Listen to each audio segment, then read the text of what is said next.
Ladies and gentlemen, boys and girls, children of all ages, welcome back to another episode of Always Almost There, Day After Show Live. We are here today in the state of Ohio, getting ready for 3 nights in Cincy. It's going to be a blast. Just got here. Like to shout out friend of the pod, Mike Morosky, who will likely make an appearance at some point this weekend. But I'm currently in his house. Thank you for this incredible backdrop. Lots of cool posters. Dude doesn't even have a podcast, and he's got like a podcasting backdrop. I mean, far better than the shower, you know. It's better than the shower. But last night in Pittsburgh was an amazing show. We've got lots to talk about, and of course, we got to have on his fourth appearance on the pod since the beginning of September. You know him, you love him. He's going to replace us all someday. Mr. Isaac. Hi, Isaac. Thanks for coming back. Of course, I'm love to be back. Thank you. Actually, Matthew Ross, he's the mayor of Ohio, not the mayor of Cincinnati. The entire state. He's the mayor. The only mayor of a state that exists, and these things are all true. Yep. Correct. Isaac, how are you doing today? I'm doing great. I mean, it's an incredible show last night and ready to recap. Well, let's dive right in. I mean, we had a pretty similar, I guess, different pre-show experience, but we were together on the rail last night, which was a lot of fun. Not something I usually do, but we had a blast. What was your pre-show vibe like? Getting to the venue, what was up? Oh yeah, we drove up to Pittsburgh. Pretty easy drive. Kind of some bad traffic up in Pittsburgh, but overall, really, really great drive. We got to the venue. It's a kind of a strange venue because it's the Pitt Arena, so it's on a college campus. And so it's a really weird mix of like Goose fans and like college kids going to like dorms and stuff. So that was college, yeah. So that was kind of fun. But there was some talk about how the venue would be like, how it would be like seated, like how sold it would be. And once you got in, it was a lot different from Winston-Salem. It's a comparison because I was at the Winston-Salem show where they fixed the arena to be at like backcourt because it was all GA. So they put it at the 3-point line was like the rail, and it was just like a triangle going back, and it really looked like it was full. While this was like fixed seats, like no GA, it was just like all seats. So it was like the full arena. So kind of interesting there to make that little comparison. Yeah, and honestly, going in, I wasn't sure how many people were going to show up. This has been kind of the talk of like recently, looking at Ticketmaster. Yeah. There have been it's looked as though there were going to be like 500 people showing up to the venue. Yeah. Luckily, by the time the show got going, it looked as though the seats were all pretty full. I mean, walking up in there like I did at one point towards the end of the first set, there was a ton of space, but from the stage perspective and looking at pictures and stuff, it did not feel empty at all. So that was basically very important. But it was great. We had a great crew. Shout out to the McConaughey's, Lucas, for getting me up to the rail. Great. It was a great time. And I will say, being right in front of Peter, like we were directly in front of Peter and watching him, we'll talk about it in the Jive Lee, but like watching him do the mad scientist synth stuff at that proximity is awesome. Yeah, it's really cool. Yeah. Anyway, let's dive into the show here. Start off with Wales, Mr. Action. Isaac. Yeah, really great opener. Nice intro to the Wales. Really pretty good way to open a show. Nice. It's always great. Love that one. And then Mr. Action, really nice solo from Rick to exit. And this, one of the things I really like, this is my first show seeing the new like stage rig that they set up. So I thought it was really interesting to watch Cotter and Jeff kind of play the drums at the same time. I noticed that a lot during the Mr. Action. And could really tell that they just seemed a lot more locked in, like with the new stage setup than they were previously. 100%. Yeah, great 1-2 punch to open. Mr. Action, Rick played the intro a little differently than he normally does. Like I didn't know what song it was until they started Mr. Action proper. But there's usually that like composed little guitar intro that he does, and he played a completely different thing last night. So I'm wondering if it was intentional or he forgot what it was supposed to be or what it was. But yeah, great couple songs to open the show. Neil, you got anything to add? Well, very interesting in that they zero gapped Mr. Action, but zero gap from a show that doesn't truly exist. So is it like a -1 gap? We'll let you guys figure that part out. But they did play it in the last show that they played, but they didn't really play the show, so it doesn't really count as a zero gap. So you guys think about that for a minute. Let that settle in. That's all I have to say about the first two songs. Also think about how the fact that a zero gap is when it's played twice in the same show. Anyway, let's get going. Continuing here. Interlude 2, Jive 1, Jive Lee. Isaac. Yeah, another one of these interludes that I've gotten a ton this year. Really, I love the interludes and the jives. Really great. Jive 1, pretty standard version, but always good to get a Jive 1. And then Jive Lee. And before I talk about this, like, Jive Lee jam, like, this 2024, this is a year of the Lee. I feel like last year you would get a bunch of, like, Jive Lee jams that just didn't go anywhere. It would be, like, 10 minutes of Lee. And, like, it's like, wow. It's like now I go to shows and, like, I want to hear a Jive Lee. Like, it's cool to like what they're doing with these like Lee jams are just great. And it's really awesome to kind of hear that. Like Peter doing some cool synth stuff, kind of layering that, laying down some nice arpeggios, and like the band just getting back like a funky like rhythm, like really great. So shout out Jive Lee, I guess. Yes. Yeah, I loved what Peter was doing with the sequencer, which is that new contraption sitting on the organ, new this tour. But yeah, he was, set up really cool, very different kind of loop. You know, a lot of the times when we've heard the arpeggiators, it's just kind of like a looping one single sound. This one sounded like it had a filter, going back and forth on it. Lots of like dynamic swells with it too, which I thought was really, really cool. And yeah, this doesn't go quite as deep as like Northlands or Fiddlers. Like this isn't a playlist Jive Lee. But like I would put this in the same category as the Birmingham Jive Lee, where it's like a little bit shorter, packing a lot in, and just really compelling jamming. And the thing that I highlighted I talked about it in my review earlier today, but Peter, one of the things he's been so good at lately is like being a part of the group improv, which he always is, but he's playing these really simple riffs on piano that are carrying so much of the musical weight. Like during the latter half of this Lee, he's playing like a very simple repeating chord pattern on marimba piano. And I just feel like it's driving so much of this jam. So yeah, that's my big takeaway from this Jive Lee. Neil, what do you think? Well, I mean, that's what Peter does, right? That's what Peter has always done, is injects musical ideas that make everything gel. I don't know. That's my opinion, at least. Not much more to add than you guys. I mean, Jive Lee kind of rules right now. If you get a Lee at a show, you're stoked. And this one I really, really like. I've listened to it a couple times. And not much more to add. Again, Peter rules and makes Jive Lee awesome, or not sometimes. But in the last two instances, wonderful. And that's what we're here for. Yeah, love Jive Lee. There we go. Next up, Not Alone. It's return. Isaac, you can attest. I was so happy when they started playing it. Oh my God. Not last played 9/17/23 in Milwaukee. 90 shows, been way too long, criminally underplayed, some might say. Yes. That's me. I will say that. But I was just so happy. Isaac, what did you think of Not Alone here? I mean, it's great. It was Cotter's first time playing it, and it's definitely a song they need to play more. Like, it's really good, really solid. I mean, and I just forgot about it. Like, I honestly don't really remember it until they started playing it. I was like, oh yeah, I remember this one now. So it's like, that's bad when you forget a really good song, and they need to play it more. So bring back. Yeah. We've been saying it, we've been saying it since it got debuted, and especially for the past year when it hasn't gotten played. Like, so just so happy to see this come off. Neil, anything to add on Not Alone? Just picking up on Isaac's point there, there are some people who might be on this podcast who forgot that the song even existed in the first place, like had no idea what the hell was going on being played. Not going to name any names, but that did happen. It did? You weren't in group chat last night. Somebody was like, "What is this?" And I'm not throwing anybody under the bus. I will generally throw one of three people under a bus right now, but I'm not going to say who it was. Jive Goose.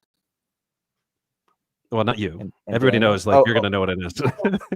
The other three members of this. The other three that aren't here today. Yeah. Got it. One of them forgot about this song. Well, there will be a review on whether they can continue in their duties as an Always Almost There podcast host. Yeah, Because we'll see. forgetting Not Alone's existence is a pretty serious offense. Well, I mean, like, how many times has it been played ever? Are we looking at 5 total plays? 5. Yeah, 5 but when plays it's this good, and 90 shows, which is absolutely wild. I've seen Yep. 2 out of the 5, so I feel pretty lucky because You are incredibly lucky. I have seen 1, but that is it. Yeah, I've good seen stuff. 3 now. No. That means you've seen too many Goose shows. But yes. Well, we're going to continue that. Anyway, next up, we go to the Maniac Zone, or Loggins is a Maniac, as some have called it. I love this. Honestly, I'm a huge fan of Maniac, Danger Zone, Maniac. You could hear from outside that they were sound checking Danger Zone and Maniac, but like I didn't really get that they were doing like a medley thing. So like I love the segue. I love just kind of the creativity and the idea. They were like, oh, you know, these songs kind of have a similar 80s vibe. Like, let's put them together. Why not? You know, it'll be great. But Isaac, what did you think of the Maniac Zone? Yeah, when they started hitting that like drum intro on Maniac, like we were like, is this Danger Zone or Maniac? Because we knew that they sound checked both of them. And then they went to Maniac and we were like, okay. And then after the chorus, they hit the riff of Danger Zone and everyone just like, whoa. Like we looked up and we were like, wow, like this is crazy. Like really creative to whoever decided to like connect those 2 songs together because they are really like it worked really well together. It was like a mashup. It was great. I loved it. Really fun. Awesome. Yeah, Neil? Jam on the back end of Maniac again is pretty sick, actually. Yeah, the that's hell true. out of it. So no complaints here. I'm not a big fan of logins in my show. When I get some logins in my show, I'm kind of like, I wish I didn't have the logins. I wish I had something else. But in this particular instance, I think it hit and surprisingly well. Yeah. So this is good stuff. Made its point. It was great. Yeah. There we go. And then, I mean, So Ready to close the set. Yeah. So Ready. It closed the set. Nothing. Anyone have anything to add on this? There's a coin flip there. It was going to be So Ready or SOS, and they were like, which one are we going to do? And like, ding. Yeah. Yep. There we go. So Ready. So it is. Yep. So it goes. Set break. Isaac, what were you feeling at set break? How were you feeling about what was to come? Definitely excited because we heard them sound checking Autumn Crossing. So was definitely kind of looking forward to seeing if they were going to play that. And just looking forward to the second set. I mean, it was a really nice first set. So looking forward to see what they would do. Yeah. Amazing. Yeah, I was kind of feeling the same. I knew Autumn Crossing was coming. Obviously, we know how we feel about Autumn Crossing on this podcast, especially mid-second set Autumn Crossing. Wasn't super excited about it, but I was hoping we would get some memorable jams around it. And honestly, as I said to you last night, Isaac, I didn't like the Autumn Crossing in the moment, but talking to Neil this morning and listening back to it, or listening back to the Madhavan, shall we say, and just kind of how that set flowed. I like it more than I did in the moment. This is the best one they've done yet. The best Autumn Crossing they've done yet, in my opinion. Lucas, he thinks it's the best Autumn Crossing they've done yet. This is me baiting Lucas onto the podcast. Exactly. Lucas scoffed. Just a scoff. Isaac, that's it. Isaac, what are your thoughts on this Madhavan Crossing? Madhavan Crossing. I think, I mean, it was, first off, great Madhavan jam. It's kind of like they got real like noodly and spacey and like kind of built up a really nice slow peak, and then they just released and all came together at a perfect time, and just it was really beautiful. Goose, like you love to hear that. And I thought like that Madhavan jam, it fit really well to go into like Autumn Crossing, and like those fit really well. Autumn Crossing, I mean, I think hot take, I think Autumn Crossing has been overplayed this year a little bit too That's much. not a hot take on this podcast. Not on this podcast. I've received angry text messages from more than one person in this chat about my opinions about Autumn Crossing. So. Hey, is it this guy? Well, he's one. Yeah. Wow. That's great. But I think that one of the great things about Autumn Crossing is it just like it's like it was fun when it was like really rare. And I feel like now they're starting to play it a little bit too much and they need to kind of dial back on it and make it rare. But I mean, it's a beautiful song. It's like, how can you not love it? It's great. I never miss. I am excited to talk about this Madhavan because this is a thing that they have done with Madhavans. You think back to the Portland Madhavan from this past year where they kind of do Breathe by Pink I Floyd. mean, You think 2023, 2 years ago? you mean? Yeah, 2 years ago. Sorry. Year and a And half then ish. and then also, what is it? San Francisco Madavon? Which one is am I thinking Hood? of? The one with like Harry Hood. Yeah, that's Yeah. San Francisco, right? Warfield. Yeah. Warfield. And then there's this one, which has a very distinct Morning Dew kind of chord progression, and then turns into Althea, which I think is actually same progression in a different key, but peppered with more chord tones by Trevor to make it sound more like Althea. And holy smokes, what a cool jam! Yeah. This like it's with the other two where it's just like I don't know if this is jam of the year stuff, but like this is one that I'm going to go back and listen to a bunch because it's absolutely gorgeous. It's an exploration of songs that we all know and we all love, and as Dean said, I think in chat, like this Madavon going into Autumn Crossing with like that kind of a vibe, so good. That's what I love, and that's why I think this Autumn Crossing actually hits in this set. When I think in other instances it can actually weigh a set down. And then the back half of this Madavon too, sick shreds. And it's I think like a 9 full minutes of it too. So really, really good all the way through. Like it just keeps going and going. It's beautiful. So yeah. To me, the opening, like the bigger jam part of the Madavon, reminds me a little bit of the Miami All I Need, in that it is this incredibly high level of jamming that this is what they've been working towards all year. All 5 members of the band are contributing to this incredible improv, and it just misses the mark on, being a playlist worthy jam because of the fact that it was segueing into something else instead of, I don't know, exploring for longer. Like maybe they could have done a 25-minute Madavon into Autumn Crossing and then cut Creatures or something, and like Creatures. Yeah. But yeah, it's really, really good jam. Anyway, after this, we go full dance party to end the set. Creatures Animal. The star of this is the segue. Really cool segue. Really good segue. Yeah. Isaac, you got any more thoughts on this? Not many, but yeah, as you said, the segue into Creatures and Animal, just really nice. Rick kind of slowly builds up that riff, and I thought they were kind of teasing it for a minute, and I was wondered if they weren't going to actually go into Animal, and then it was like they fully kind of committed and really went into it, and yeah, just fun dance party. There we go, Neil. Yeah, nothing really to add. You get Creatures Animal to close out the set. A kind of odd place for Creatures, not an odd place for Animal. Yeah. The segue didn't really stand out to me, so I need to go back and listen to that, I guess. I think I was like kind of fading pretty fast by the end of the show, and I haven't gone back to listen to the second half since. But I mean, those are 2 great songs in the set. I was expecting Mist in the show, not Creatures, so that was a surprise. Yeah. So I don't know. It's like, who knows what's going to go on with set listing now? That I made a joke earlier about zero gaps and private shows and all of these things, but that private show really has made things a little topsy turvy. You have no idea what's going to be played when at this point. It's all a crapshoot. Like I only got 9 points last night. Hit Jive 1 for 8 and Animal for 1, and that was it. A couple of people were telling me, I think it was Brad Solari who said he got an egg, but I don't think I didn't look at the standings for last night, but I don't think it was a very high scoring show in terms of fantasy. Yeah. Unless you're a cheater and you somehow figure out a way to make Jive Lee your 8-pointer. I'm not going to name any names, but somebody did that. How is that cheating?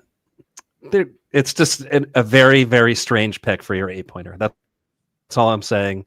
I'm not going to make any further allegations here on this podcast, but I might on social media later. We'll see. There you go. It's a conspiracy meal. Watch out. He's coming. And then we get Assault Encore. We get Assault Encore. Yes, it is called Salt. It is still called Salt. The name has not changed again yet, but I expect that it will, because that's what they like to do. But yeah, I mean, I love this as an encore. I do hope that we see it in more of a Saltaire place. Yeah. At some point before the end of this year. I would love for another big jammed out version, because this song is just begging for big jams. But in the meantime, it's a fantastic encore pick. So I love it here. Isaac, any final thoughts? No, yeah, I think it's just really nice to see how the song has made its way into the catalog, from not being played at all this summer, then to being played at SPAC and Salt Shed, and it just kind of just kept like being played. Now there's only one song from the cap that we're missing. That's how it ends, which I know. Return. So we need it. Really, maybe DC, the last end of the tour. That's pretty good. But that brings us to the close of Pittsburgh.